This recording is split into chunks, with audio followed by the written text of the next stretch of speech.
will we be here to hold the space and create resonance for the next step up in the process of standing in Rachma. You know, our conversation yesterday was focused around this idea from the ancient Aramaic of Rachma, and it's such a profound piece of the puzzle.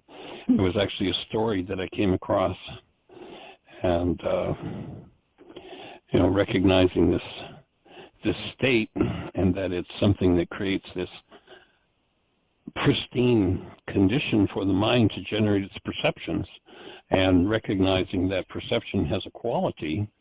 Rachma gives it the highest quality possible. It's kind of like an antivirus program. It keeps your computer on track. It inoculates against errors. So Rachma does to the human mind, and there's actually research that shows that throughout the general population, people tend to develop prejudices based on negative information and be attracted to that more than the positive, which was kind of, I thought, interesting, in that Rachma is what keeps us on track there.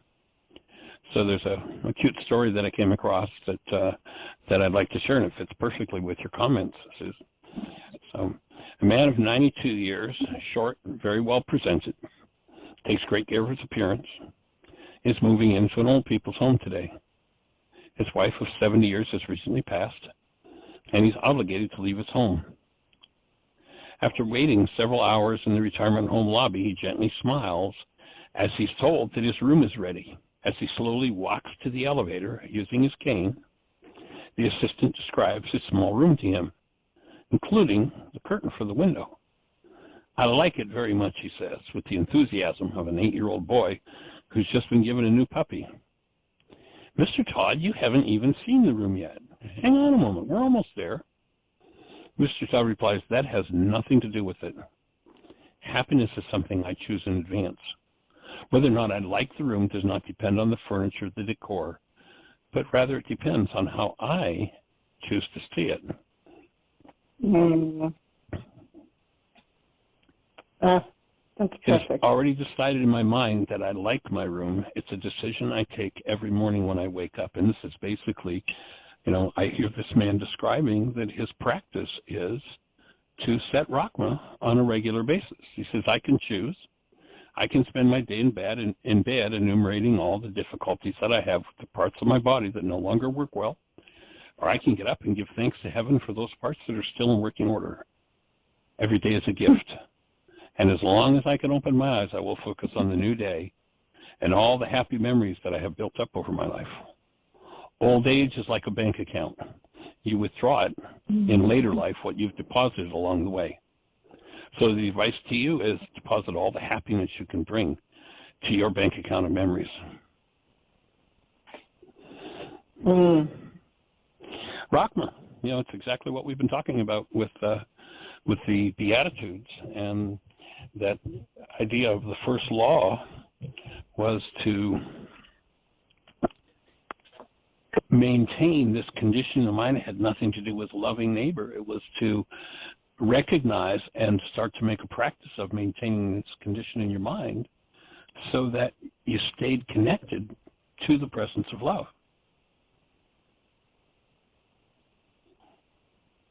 And then to have the first beatitude we spoke about yesterday, the Greeks speak of, is blessed are the poor in spirit, theirs is the kingdom of heaven.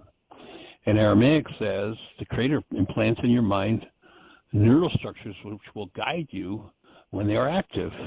If they are inactive, you who follow these instructions will come into conscious possession of and be able to use this latent guidance system designed to make available thoughts and actions that will increase your happiness and well-being. So the instruction set, the first one, which we covered yesterday with Mark, is you who have a home in the active forces from the Creator, yours is, and it was translated as a heavenly estate. The Greeks translated the kingdom of heaven, but it really says yours is the community of love. And when we start looking at these Beatitudes, they're so profoundly powerful at, you know, oftentimes I've run into and heard, especially when we're working with children, people in the culture will say, well, you've got to let your children make their own decisions, their own choices, and you can't control. Well, that's true, you can't control them, but you can help them to build brain cells and understand the principles by which their own body-mind units work. And when they do, they're going to be able to operate this body-mind unit as it was designed to be operated. And the people in the culture out there saying, oh, you've got to let them do their own thing, are they're vying to control them and build into their minds what they want to build into the kids' minds. So it's powerful to just know that there's a set of principles by which this mind operates well, and always gives the most intelligent possible response when we keep moving, and it's a process. I think back in my life, and it's taken years to one step at a time toward moving in this direction, and still slip sometimes. So I'm with you on that, young lady. Yeah, And Mark is with us. Okay, go ahead. Because I want to hear yesterday, so I'd like to hear what's going on. Thank you. Blessings. All right, young lady, thank you. Hey, Mark. Hi, Mark. Hey, how are you both and all? We're rocking. How about you, sir?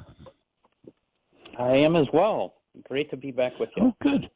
Yeah, glad to have you back. We just had a brief conversation about Rachma and maintaining that condition in the mind. And so we were right in the middle of a conversation about your son yesterday when the show closed off, came to an end. So I'd just turn the floor over to you and see what else you have to share with what you went through. You had been at the point where you'd said you were quizzing your son on whether or not he might be in error about his conclusion that life would be easier if he weren't here. How did that complete with him, and how's he doing today? So that conversation was, it was one of the real turning points, for him, in I think just his recognition of what he wants. And just to refresh for anyone who wasn't here yesterday, my then, he was 11 or 12-year-old son was talking about taking his own life, and so wife brought it to my attention. He and I sat down. I said, "Hey, what's your thought on this?" And he reinforced it and said that he thought everything would be better. And when I dove deeper into it and said, "Well, what if you're wrong? What if you have this opportunity to actually process through whatever's going on here and live fully here? And if you did, go to wherever he thought he was going to go, that you'd have to the same work." And it just kind of, had him pause for a moment to reflect that, wait, so it means I might have to do this anyway? Like it may not go away? So he thought about it overnight, and I think it was the next day, was Saturday, I believe, and he caught me coming around the corner, and he's like, "Hey, Dad, can I talk to you?" And I said, "Sure." And he said, "I just wanted you to know I decided to stay." And at the time, though I don't have the emotion at this moment, at the time, there was so much emotion for me, and this acknowledgement that we have our sovereign right to choose, and he didn't have to, right? And I know situations like that can turn a lot of different directions. He could have, in another home, been brought to a doctor, or, diagnosed with something, or, all kinds of things, put in a hospital. But in the matter of, a few short hours, with love present and the willingness to be in the conversation, which honestly, Dr. Tim had taught me, like, hey, if someone's talking about suicidal thoughts, like, talk to them about it. Don't be afraid of it. Embrace it. Yep. And he made that conclusion on his own, like, okay, I'll stay. I'm here. And He's doing very well. He's a teenager. He's 16 now, and he's about to get his driver's license, and going through all the things teenage boys go through. He's such a loving human being, a gentle soul. So it's really nice to see, people make that choice. And I think that can be the case for a lot of people who are struggling, just to have a conversation, to open up. Like, why? When I had suicidal thoughts, I was afraid I was going to hurt people. And I thought it would be better if I wasn't here. But it didn't mean that I shouldn't be here, right? And it certainly wasn't the case I didn't want to be here. And so there's a real opening, that can be had, when we can maintain our presence of love without drawing all kinds of conclusions and projecting, into the future and doing the things that can amplify that energy. In this case, and it's just one case, but in this case, it dismantled it very quickly. Powerful, what a gift.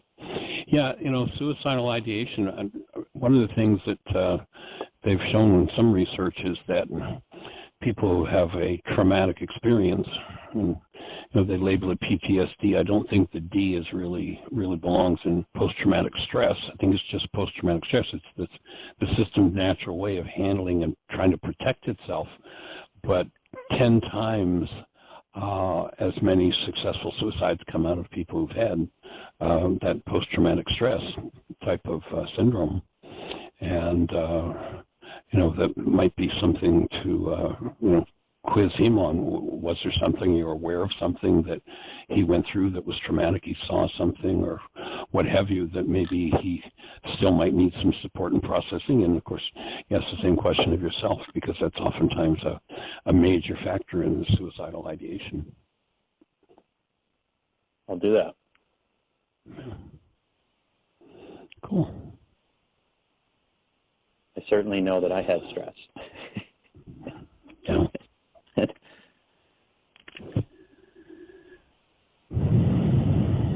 Well, it's interesting when you tie it back to, and words are such a key part of the whole process. If you look back at the power person dynamic from the codependence work, that oftentimes, the way that regulatory speech works is we first hear speech, then we repeat the speech out loud, then we repeat the speech silently to ourselves, and if we repeat the speech silently to ourselves, and we experience that, the behaviors associated with that speech as reducing stress, then it goes into the regulatory speech system, which to a great degree determines behavior and, of course, language. And so oftentimes there's a power person dynamic involved, and the power person was somebody who had more power over your life than you did at some point. It's usually a child, though not necessarily. That person was not functioning as love. And when the object of that situation perceives the situation as survival, then it's like the gates are opened on their whole energy field, and literally like a sponge, they just suck in every energy from the environment. And if that's never opened and dealt with, and in the future, when stress is elevated to extreme levels, then that power person dynamic comes back into play, and there are really only 3 levels of behavior possible for an individual. And it doesn't matter whether it's 2 years later, 20 years later, or 80 years later. When there's no stress, the automatic decision system runs the game, and we'll do whatever we did to get along with our power person. When stress starts to build, we'll do whatever we did to resist and survive with our power person. And when we become ultra-stressed, we'll do to our power person did to us that we hated the most. And so the child who hears certain speech, and they're in that kind of stress situation, it can be a powerful governing force if it's never reckoned with, if it's never opened and forgiven. That actually ties nicely also into the second beatitude. Yes. Let's look at the second beatitude. So the first word of each of the Beatitudes, tuvehun, and I'll repeat that, the Creator implanted in your mind neural structures which will guide you when they are active. If they are inactive, you who follow these instructions will come into conscious possession of and be able to use this latent guidance system designed to make available thoughts and actions that will increase your happiness and well-being. And it's you who, and I would, if I were translating it now, if I were doing that work, I would change the word love in this translation. So we've got you who love truth. We would change that now to honor truth, because our whole culture, if you listen to Vladimir Lenin, he says, if you want to destroy a culture, just change the meaning of its words. And we've been given this definition of love that it's a verb, it's something to do, rather than who and what we are. And if we're functioning out of that definition, one of the first things that happens as young people come into the world, if you hold a newborn child and you tap into the essence of that newborn, then that essence, we've asked thousands of people all over the globe, everybody's answer is always some variation on the theme of love. And then I ask people, well, now is that newborn loving you, or is that newborn love? And everybody says, well, it's obvious, the newborn is love. So then when we use love as a verb, we set the mind on a pathway that towards something it can never achieve. It's going to be frustrated and blocked in that possibility when we realize who we are. So I would change that word now from who love truth, who honor truth, and profess your errors and the errors of your society, that we need to look into the thought structures that are based in hostility and fear. So this is the second step in making ready a mind to be available for the full and complete expression of the being that we are as love. And what this beatitude finishes with, behind each of the Beatitudes there's a promise. The first one was, yours will be, you will live in the kingdom of, or the state of love. And the second one is, you'll be freed of mental stress. And, the condition of the culture, by and large, is blockage of truth. And blockage of truth looks like this. I have a 9-bit mind. Perception goes into this 9-bit space. And my mind generates, especially if there's hostility and fear, a perceptual construct based in hostility or fear. And every perceptual construct based in hostility or fear is a lie. But if we call our lie the truth, we filled that 9-bit space of perception with a lie, called it truth. Now there's no room for truth to get in. So it's not until we honor truth that, I keep hearing a banging in the background, sweetie. Can you mute whatever that is that's doing that? So when we're in blockage of truth by calling our lies truth, then there's no room for truth to get into that little 9-bit space. So the willingness to honor truth always puts us into alignment with what's going on in the actuality. And when we're in alignment, my take is that when we're in alignment with truth, people oftentimes say, well, what is truth? My take is that truth is what is in the actuality. And if we don't have a different idea that blocks that out, it will come in and correct everything in us that's off base. So the result would be, we'd be freed of mental stress, as Yeshua said 2,000 years ago in this Beatitude. Your thoughts? It's right on, and just for reference for people, just to, in case they don't have it on the top of their mind, the second Beatitude in the English was, blessed are they that mourn, for they shall be comforted. And you addressed the Aramaic extremely well. And one of the things that I mentioned yesterday is I've also gone back just to look to see, well, what did the Greeks say about it?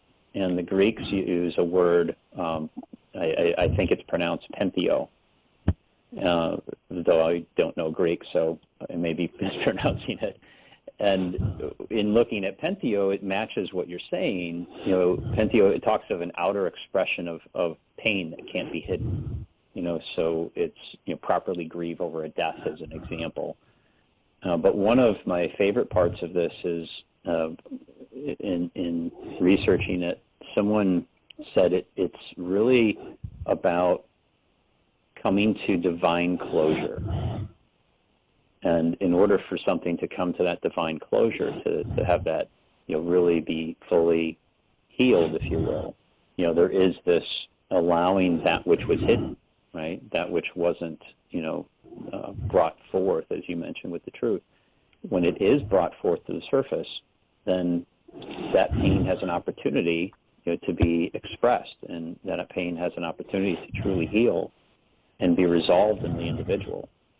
And the powerful part of number 2 here is, just like 1 and 2 and 3, these are to be repeated, right? It comes in layers, as you've talked about before, that there's what's up is up, and allowing that to be there, allow what was hidden to be exposed, and breathe into that, letting the hidden hurts and pains and the grief and the shame or whatever it is come forward in that space of love. And that promise of being comforted is so true. There's a peace that comes with this process consistently, every time. There's an element missing from the Greek where they say, blessed are those mourning their wrongs.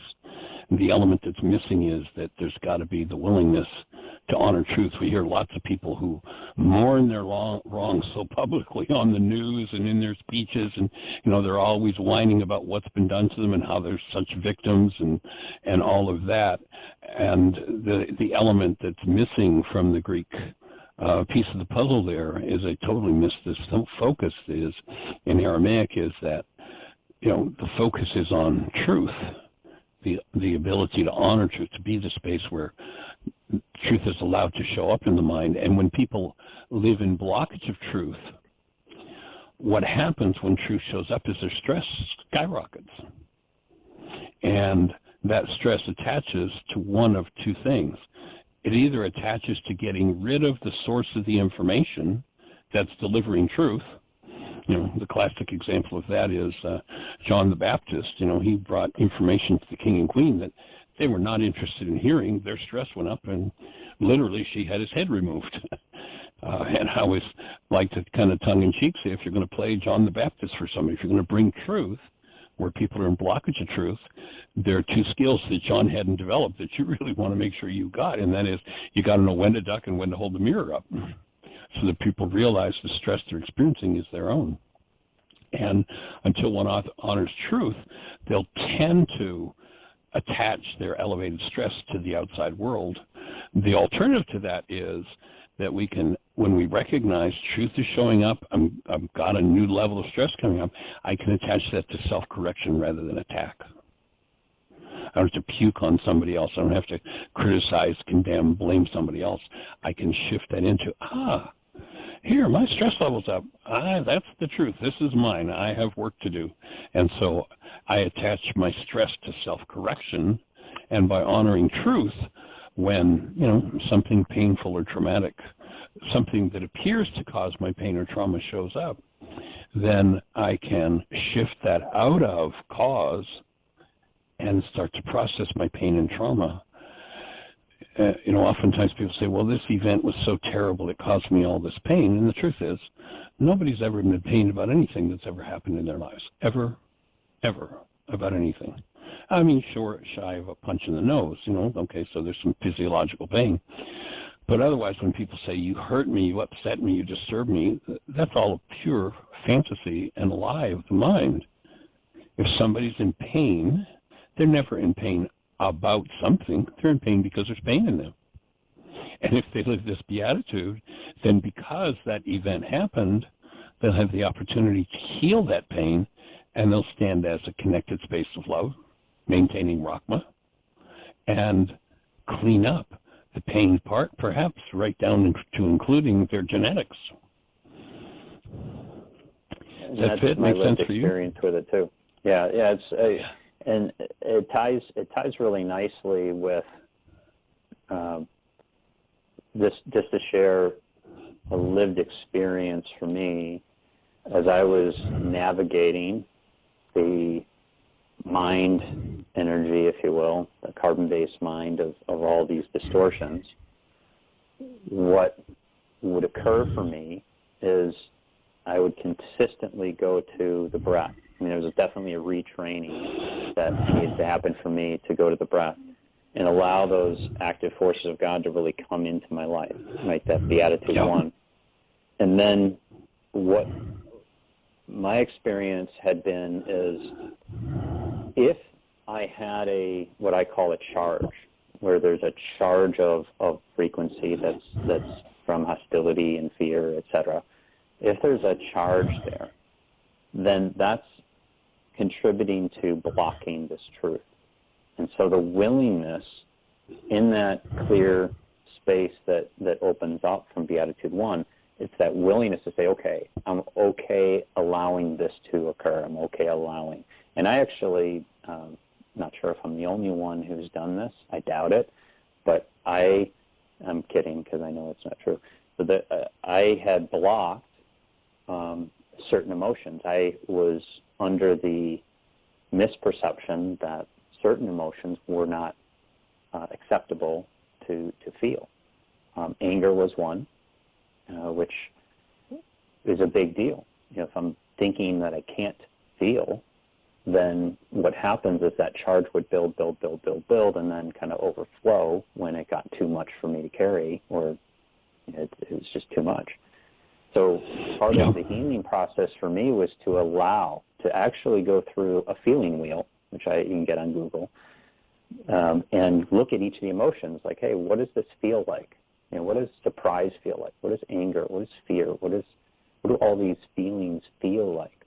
And one of the things that I noticed as I first did that exercise is I couldn't distinguish certain feelings. Like, oh, I couldn't feel certain things. Right. So then I went through an exercise of saying, I allow myself to feel anger. And then the anger would come up, right? And I just gently start to see, okay, what is this? And I breathe through it. I'm like, okay, well, that's anger. Well, how is that different than fear then? Because I lumped some stuff together. And so just to reorient was a really critical part. Not that that's necessarily what Beatitude 2 is exactly saying, but in order to free ourselves of the lies and allow truth to really surface, this charge that's blocking the way needed to come up. So mine in this example was a hidden anger, that I denied. And once I started to move into acceptance, it was probably a 6 to 8 month process, because it kept evolving. It kept just with anger, I'm saying, it kept evolving. It's like it felt one way in the beginning, and then there would be moments where it started to, I would say, mature. And instead of feeling it at a really high level or too low of a level, it eventually got to a place where I recognized it when it was coming up, and I could acknowledge that, okay, this is anger. What's happening? Is there an expectation that's being missed, or what is it? And allow that truth to come out by accepting that the emotion was okay. Right. If you look at that Beatitude, actually, you just described precisely what the Beatitude says. Profess your errors and the errors of your society. What are the thought disorders? And oftentimes, what I hear you saying is, with the anger as an example, not allowed. That's oftentimes a power person message. And power person's allowed it, but you're not.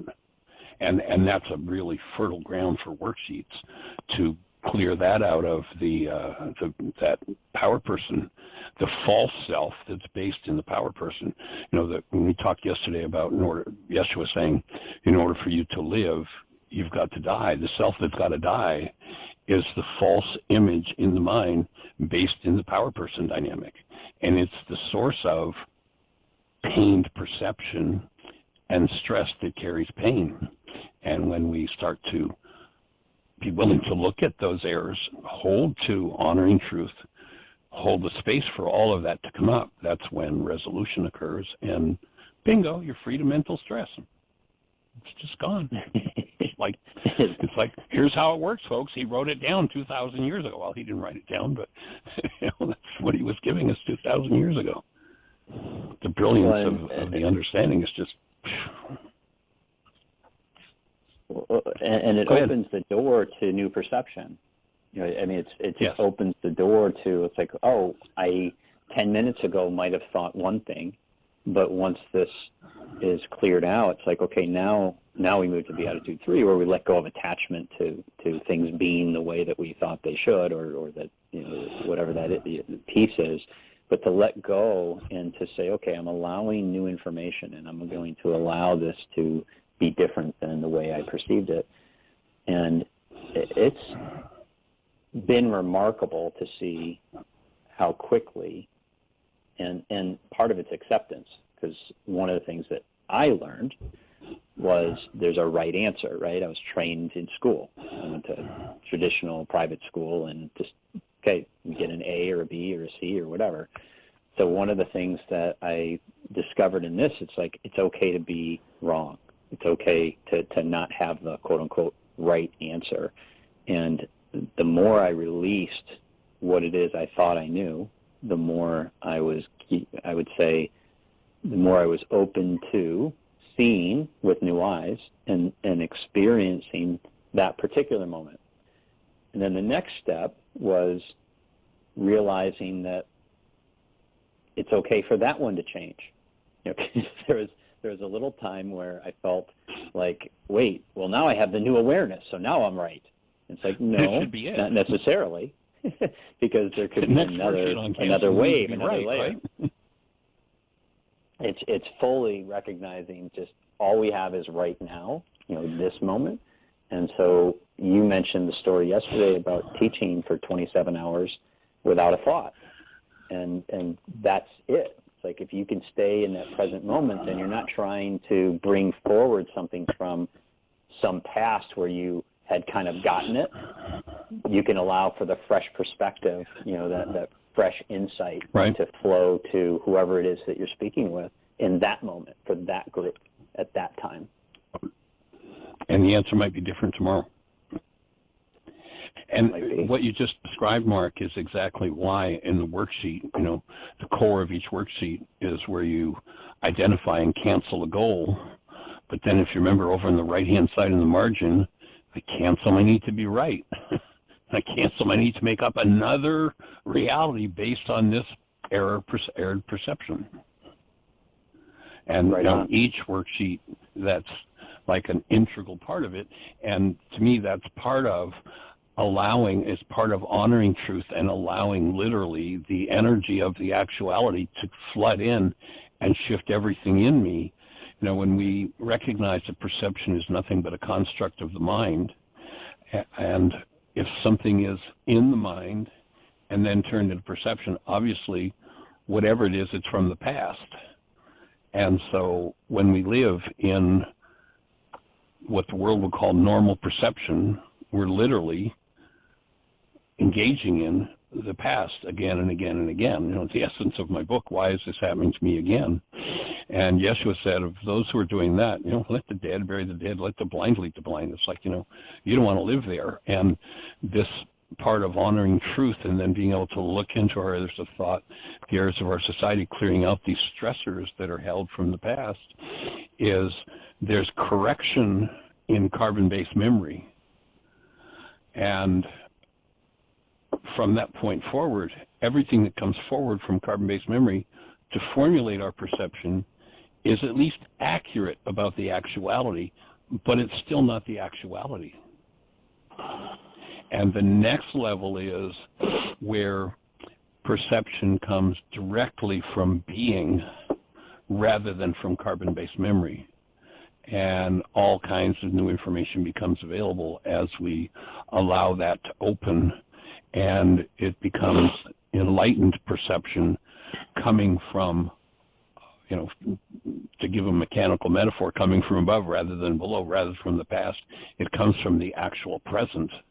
And it's, you know, beyond any kind of comprehension or explanation. It's just something you got to do for yourself and experience. Yeah, and it's easy to experience by just doing the work It's what it on takes. whatever's in front of you. Yep. And I love the in the beginning when I remember first meeting you and in 2012 coming to the Why Again workshop, there was you may recall this, there was just this desire like it should go faster. And over time, I've really matured into the appreciation of the particular insight and opportunity that's here. But in the beginning, I was chasing because I wanted so desperately to be healthy. And I would... Everybody wants to storm the gates. Yeah. But you can't storm the gates. You just got to go through your process. Yeah. Well, I want this yesterday.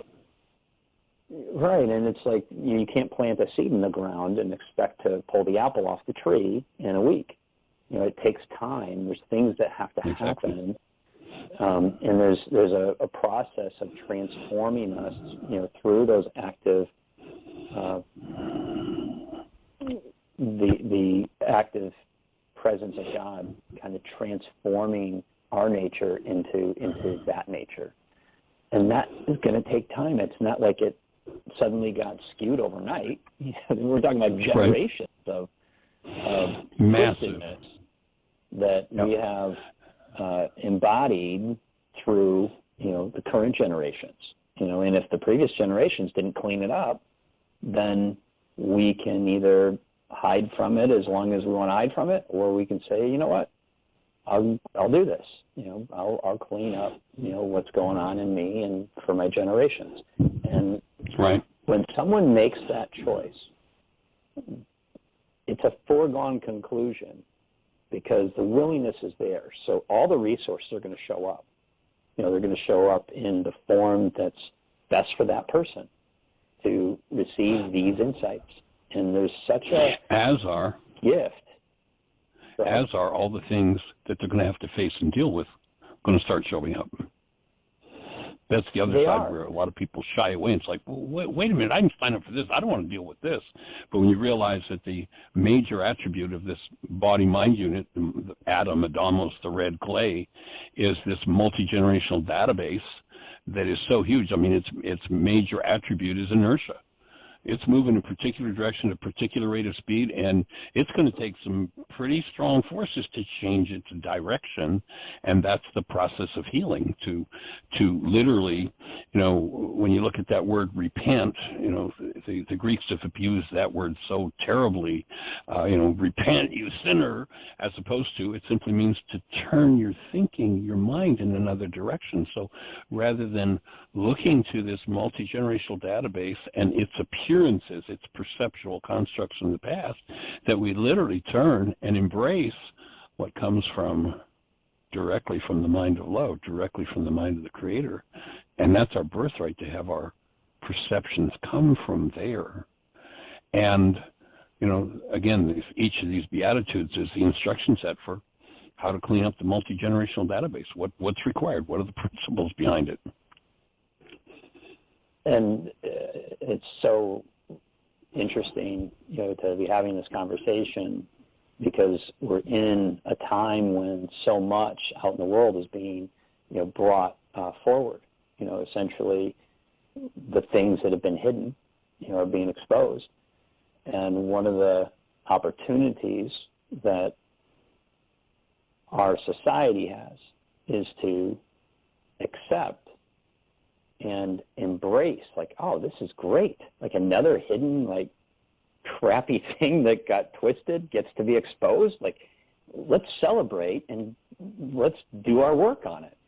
And we can do it individually. We can do it, I think, as a group. What I've seen is it can be even more magnified, when we're dealing with these, larger outer things. But when I first began exploring kind of the inner journey, and I think this might be a common thing, my whole focus was, we've got to fix it out there, right? We've got to fix this problem in the world. Over time, and this was prior to even my 2011 manic episode, But that helped me see, like, oh, wait, I can't do anything of value out there until I actually have what's going on in here cleared up. So exactly. it became obvious to me that, like, the only work to do is to be on in terms of our optimal state. And if we're not in our optimal state, we're off, then we have these tools to apply and get into that on state. And what happens later in the Beatitudes is we begin to be moved out into the world, begin to overflow with that love, and we begin to be reframed in terms of where we place our attention, like what we do in the world. It becomes this, I would call it the divine plan, and we start contributing in our way to what we're called to do there, but it's in a real pure space. And even then, there's no finish, because even as we're inspired with our divine plan, yours being, to bring this work to every heart, mind, and being on the planet, then you're going to have to face the things that might be in the way of that plan being fulfilled. So you're going to have to go through a process of really cleaning up every last vestige of fear. And then Absolutely. even if you do a great job at that, guess what? Not everyone's going to like what you're doing.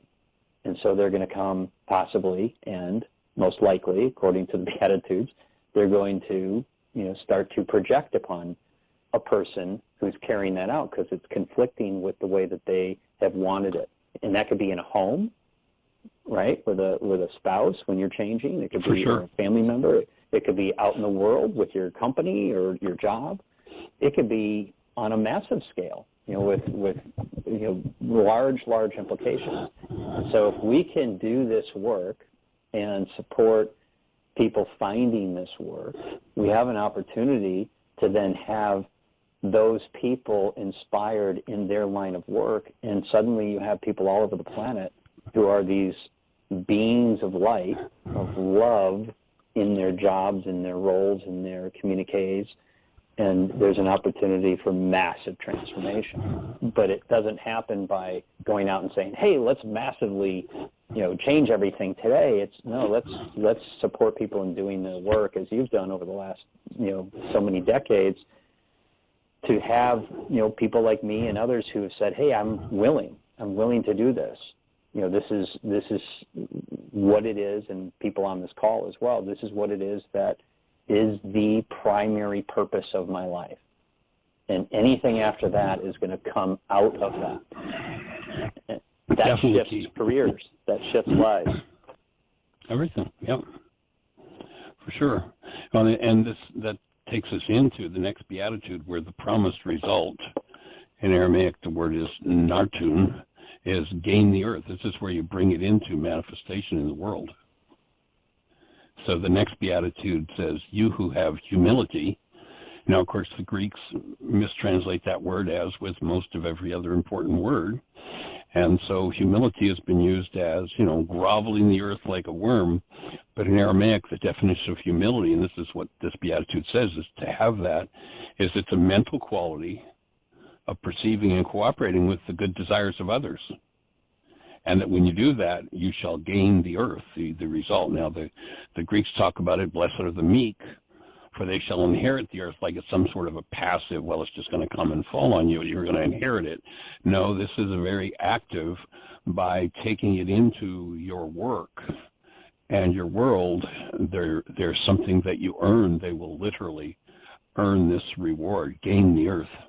Yeah, and I love, in addition, JM has a way of saying it that I really like as well, this idea of inheriting the earth.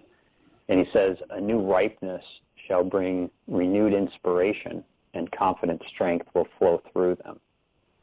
And there is a restoration that I found in these practices that does bring, that idea of earth is, represented as the physical, right? Who we are in the physical, like the heaven and the earth, the consciousness and the physical kind of coming together. And it's almost, I'd say what happened for me is I used to be, prior to doing these tools over the years, I used to be kind of like a duck, and someone described me that way when I was in business. Like, you're like a duck. You look really calm on the surface, but you're paddling like crazy, with all your insecurities underneath. And it's true. I was so insecure. I didn't have a strong bone in my body in terms of what I really thought. So I was very malleable, and I would try to get, people to like me. And that was a big deal for me. Spent a lot of time. I went into sales, and it's a common thing for people in sales too. It's like I made that a priority. And when people liked me, I got, so that process of unwinding that and getting to a place where no longer was I kind of this foreigner in my body feeling anxious and uncomfortable, but suddenly I, quote unquote, inherited the earth. There was this new ripeness. There was this settling in, right? There was this groundedness. And from that, confidence started to flow over time, and I became more aware of what my secondary purpose was. And that's key, because I remember the first time I did the secondary purpose exercise with you in 2012 down in Florida. Right.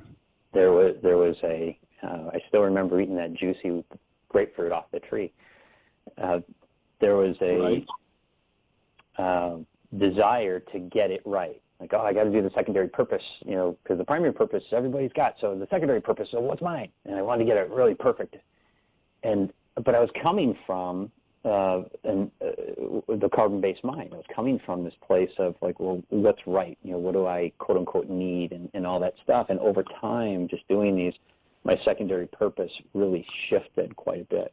I moved out of technology. I moved into, caring more about supporting people and finding these tools and developing themselves into, the best life force that could come in their world, considering their family and friends and whatever it is that they touch, and became more of a priority for me. Like, well, there's nothing more interesting to me than seeing a human being fully live. So sure, trust, if you've done the purpose exercise, trust, it might change as you do these Beatitudes. It might not change necessarily dramatically, but it could alter, even if it's just the intention from which it comes. Yeah, my experience over the years is I suggested people carry the net result. And if anybody hasn't done the purpose workshop, the worksheet's pretty self-explanatory. If you just go to whyagain.org or through the app, you go to the page with links to the website, and you'll find the worksheet. Again, it's pretty self-explanatory, and the net result of that, I suggest that people carry that on a 3x5 card in their purse or wallet, whatever, and every time they're going to do something important, they check it out. Is it in alignment with this primary and secondary purposes that I've established? And as we clean out carbon-based memory, if it's garbage, it's going to shift, like mega shift, in terms of what we perceive as our purpose. That's going to be, we're going to move out of the world game and into the game of what human life was really designed for. And for most people, that's a pretty major shift that happens. And one of the things that we've experienced with Journey's Dream is we kind of have our vision of what the world looks like when there's no more mental illness. So in the beginning, we did these vision exercises, and we thought, oh, wow, we want, this practitioner database where people come and find, practitioners who believe in your full restoration to health. Like, that would be really cool. And we want this, app to do this, study of a scale of where someone is for that day and track it over time so people can have self-realization and stuff. And we had all these visions of dozens of things. And we felt discouraged in the beginning that we weren't able to do it fast enough or complete enough. And one of the things that happened one day is there was this experience of something that we had envisioned coming to us from another organization. And we knew we wanted to collaborate with others.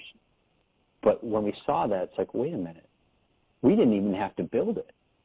There's so that essentially that divine force is moving through people who are willing, right, and ripe, for their inner world to be purified and then carry something out into the outer world that's going to be really constructive.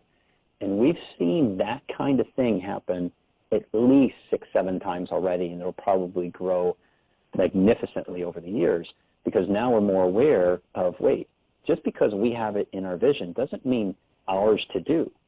It could be that just a revelation of something that's being created. So this goes back to the Lord's Prayer, where it's like, give us this day our daily bread. To give me today what it is that I need most. And to surrender into that and trust, the mind goal management system, that we will receive in that, pure space the insights that we most need for today. And we don't need to worry about tomorrow. We can create plans and things, but tomorrow will take care of tomorrow. Today, focus on what it is that's optimal right now. So that coming together is really interesting to me. It's magnificent to see. Yeah, you trigger in me, you recognize that there are several inventions, if you check patent offices, that appeared in several places around the globe, things being patented literally on the same day in different countries, just, like light years apart from each other, no communication, but the same patent was given in 3 different countries the same day. When you realize there's definitely a different energy going on there. And the year you were at Heartland, do you remember, did we play the movie Brother, Sun, Sister, Moon? I don't remember the movie, no. Okay. Well, you might have played it, but I don't remember it. Well, as you're speaking, you might want to look this up and just spend some time and listen to this piece of music. It's from the movie Brother, Sun, Sister, Moon, which is the story of St. Francis of Assisi. But if you look on YouTube, it's, and Jeannie, I'll send you the link. You might want to just put it in the notes. But if you look on YouTube and search for "If You Want Your Dream to Be," Brother, Sun, Sister, Moon, and it's just a powerful piece. And basically what it says is, take your time, go slowly. Small beginnings, greater ends. That's powerful. I wrote it down. I'll look that up after the show.